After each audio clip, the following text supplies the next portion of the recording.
Hello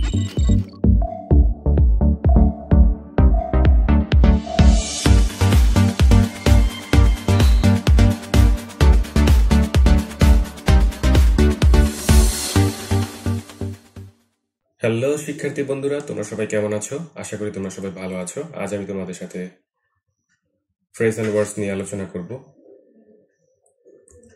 পরীক্ষায় এই grammatical আইটেমটি ফিল ইন দ্য ব্ল্যাঙ্কস আকারে থাকবে। যে ওয়ার্ডস বা ফ্রেজগুলো দিয়ে গ্যাপসগুলো পূরণ করতে হবে তা উপরে একটি বক্সে ক্লু আকারে দেওয়া থাকবে। মোট 10টি গ্যাপসের জন্য 5টি মার্কস থাকবে।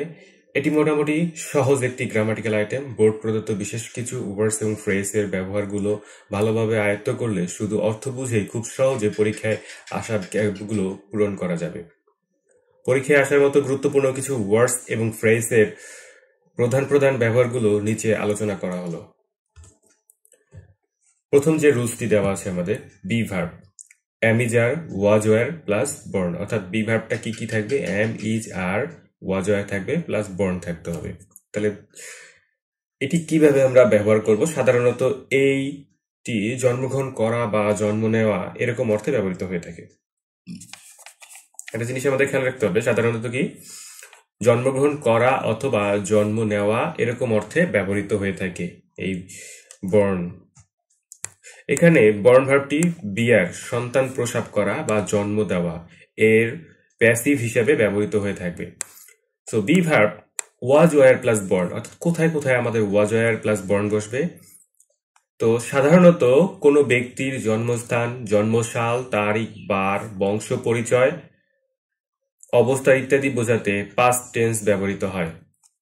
So I was born in Rangpur, যেহেতু এখানে রংপুরের কথা বলা আছে, আমি জন্মগ্রহণ রংপুরে জন্মেছিলাম, রংপুরের কথা যখন বলা আছে সেহেতু এখানে ওয়াজ আসবে, তাহলে ওয়াজ বর্ন চলে আসলো।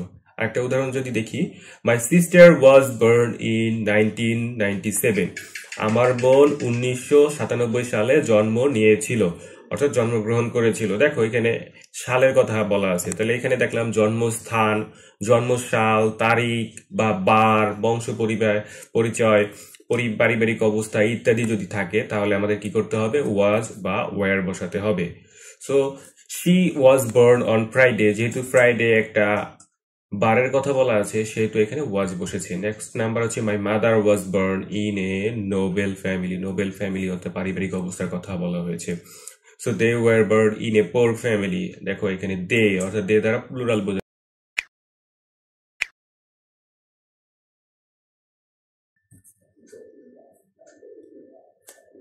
B verb am is are plus born নিয়মিতভাবে জন্ম নেওয়া বোঝাতে প্রেজেন্ট টেন্স হতে পারে। So millions of childrens are born every year in our country, আমাদের দেশে প্রতি বছর লক্ষ লক্ষ শিশু জন্মগ্রহণ করে। এখানে দেখো নিয়মিত বলেছে, মিলিয়ন্স অর্থাৎ প্রতি বছর, অর্থাৎ নিয়মিতভাবে প্রতি বছর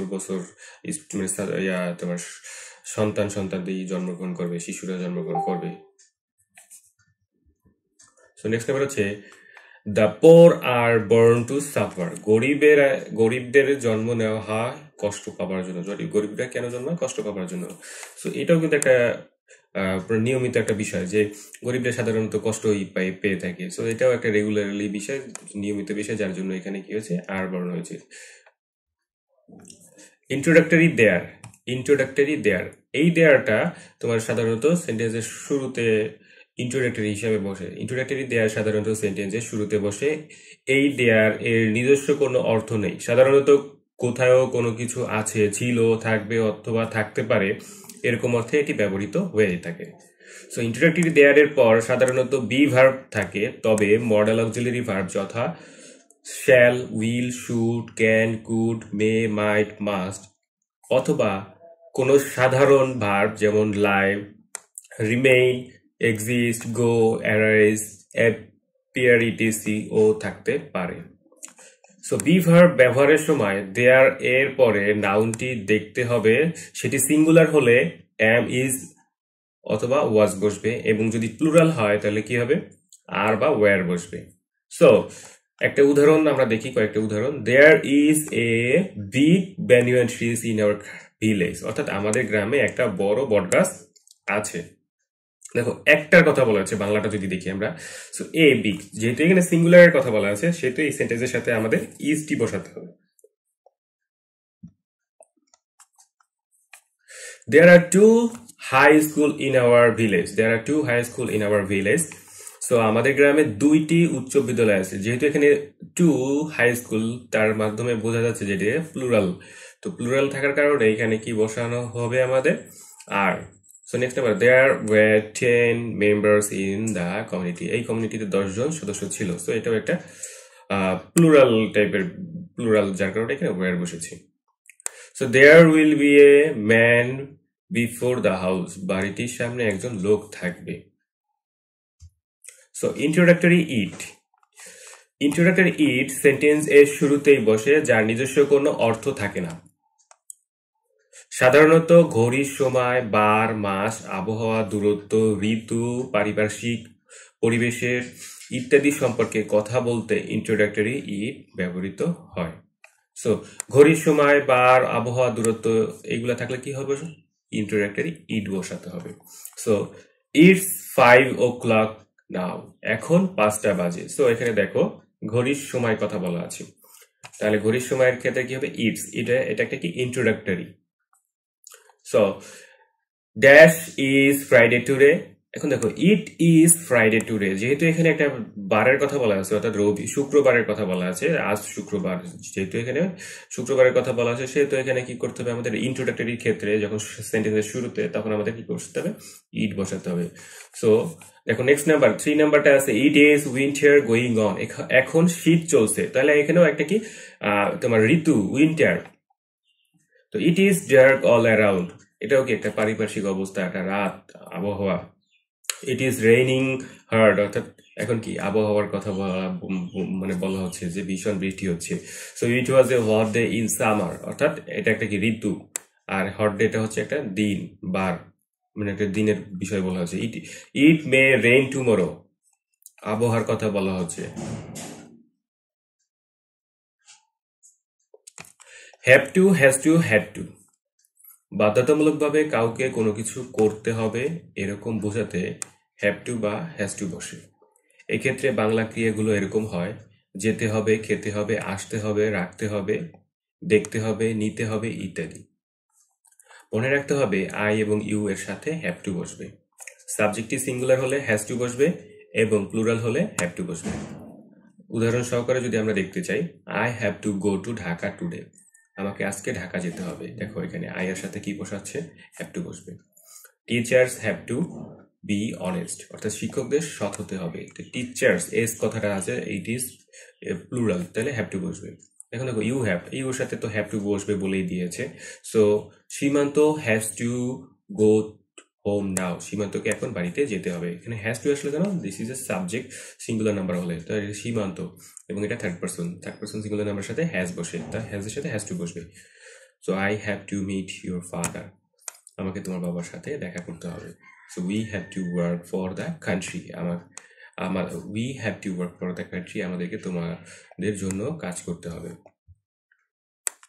আবার অতীতে কাউকে কোনো কাজ বাধ্যতামূলকভাবে করতে হয়েছিল অর্থে হ্যাড টু বসবে। যেমন they had to take a rickshaw to reach there, অর্থাৎ সেখানে পৌঁছানোর জন্য তাদেরকে একটা রিক্সা নিতে হয়েছিল। তো এটা কি অতীতকাল, পাস্ট টেন্স, তাহলে হ্যাড টু বসবে। So we had to leave the house, আমাদেরকে বাড়িটা ত্যাগ করতে হয়েছিল।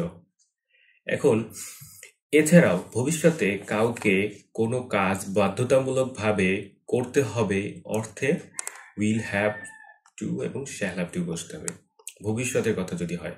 So he will have to start working from tomorrow, তাকে আগামীকাল থেকে কাজ শুরু করতে হবে। যেহেতু আগামীকাল, তাহলে আমরা নিশ্চয়ই এটা বুঝি ভবিষ্যৎকাল। Zahid will have to manage the money to buy next Sunday, অর্থাৎ পরের রবিবারের মধ্যেই জাহিদকে টাকার ব্যবস্থা করতে হবে। হ্যাড বেটার সাধারণত পরামর্শ বা কোনো সাজেশন প্রকাশ করে, কোনো কিছু করা ভালো বা ভালো হবে এরকম অর্থ প্রকাশ করতে এটি ব্যবহৃত হয়। You had better leave the job, the salary is too poor. তাহলে কোনো কিছু করা ভালো হবে, তোমার চাকরিটি ছাড়াই ভালো হবে, সো বেতন খুবই অল্প, যেহেতু ভালো হবে তার জন্য এখানে কি বসবে, আমাদের হ্যাড বেটার বসাতে হবে। So we had better take rickshaw now, no taxi is seen. অর্থাৎ বলছে কি যে we had better take rickshaw, no taxi is seen, আমাদের কি বরং রিক্সাতেই যাওয়া ভালো হবে, অর্থাৎ রিক্সাই নেই, কারণ ট্যাক্সি এখন কি দেখা যাচ্ছে না, ট্যাক্সি দেখতে পাচ্ছি না। So you had better consult doctor, তোমার বরং ডক্টরের সাথে পরামর্শ করাই ভালো হবে। So you had better forget him, he is so selfish. দেখতে পাচ্ছ তো আমরা সবই আমি হাইলাইট করে দিয়েছি, ভালো হবে ভালো হবে কথাটা। He had better not talk to the girls, she does not love him at all. So you had better not play today, tomorrow is your exam. So would rather, would রেদারের ক্ষেত্রে would rather এবং had better অনেকটা একই রকমের অর্থ প্রকাশ করে, তবে would rather এর অর্থে সাধারণত বরং আসে। তাহলে এটা কিভাবে আসবে, দুটি কাজের মধ্যে কোনো কাজটি করা তুলনামূলকভাবে ভালো হবে তা প্রকাশ করে, এখানে হবে তুলনামূলকভাবে। সাধারণত নিজের জন্য কোনো কিছু করা ভালো হয় এরকম বোঝাতে উড রেদার বেশি ব্যবহৃত হয়। তো চলো আমরা দেখি উদাহরণগুলা, এক্সাম্পলগুলা। I would rather die then বেগ, ভিক্ষা করার থেকে আমার বরং মরে যাওয়াই ভালো। তাহলে একটার চাইতে আর একটা করা ভালো, যেহেতু এখানে বরং এর কথা হচ্ছে ভিক্ষা করার থেকে বরং আমার কাজ করাই ভালো, বা এরকম যদি হয় তাহলে আমাদের এরকম বসাতে হবে। So I would rather die then beg, অর্থাৎ ভিক্ষা করবো তার থেকে মরে যাওয়াই ভালো। So I would rather leave the job then bear regular shame from boss, অর্থাৎ নিয়মিত বসের অপমান সহ্য করা থেকে আমার বরং চাকরি ছাড়াই ভালো হবে। সো বরং, so I would rather walk than go there by বাস।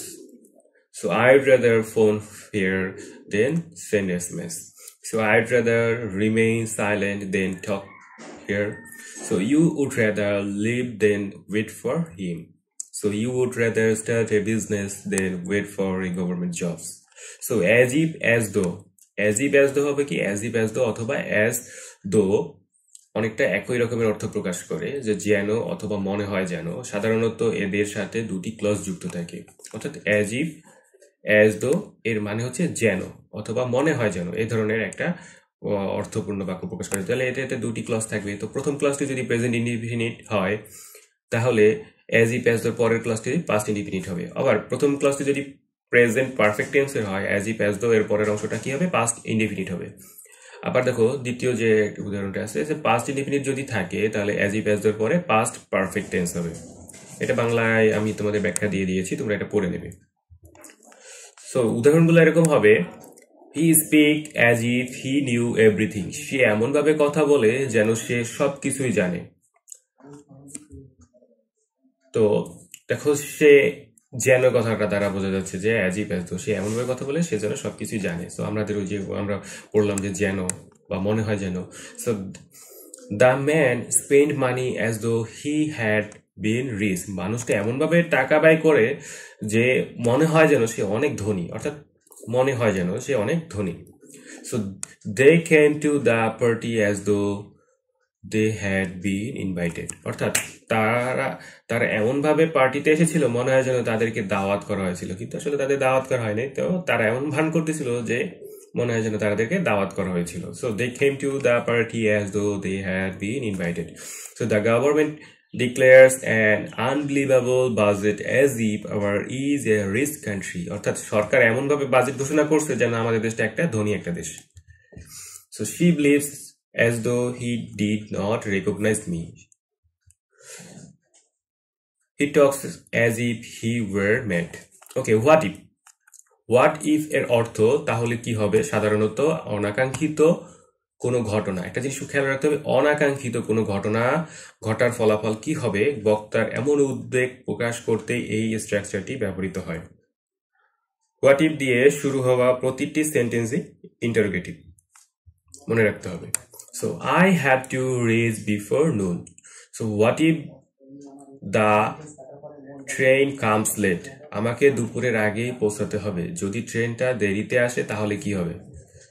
তাহলে দেখো এখানে তাহলে কি হবে, অর্থাৎ দেরিতে আসে, এটা অনিশ্চিত জাতীয় একটা কিছু, হ্যাঁ, আচমকা একটা বিষয়, যে ট্রেনটা আসতে পারে না আসতে পারে, যদি না আসে তাহলে কি হবে, সে বিষয়ে যদি বলে যে I have to reach before noon, what if the train comes late. So his father is the only earning member, what if he dies, অর্থাৎ তার বাবা একমাত্র কি উপার্জনকারী লোক, যদি সে মারা যান তাহলে সেই পরিবারের কি হবে। তাহলে চিন্তা করছো যদি, অর্থাৎ এখানে কথাটা বলা হচ্ছে যে আচমকা, অর্থাৎ হঠাৎ, যদি হইতেও পারে না হইতে পারে, অনিশ্চিত। Tomorrow is my exam, so what if I fall sick today, কাল আমার পরীক্ষা, আজ আমি অসুস্থ হয়ে পড়লে কি হবে। So Arif is a meritorious boy, what if he does not get GPA 5, Arif মেধাবী ছেলে, যদি সে জিপিএ 5 না পায় তাহলে কেমন হবে। So the final match will be held today, so what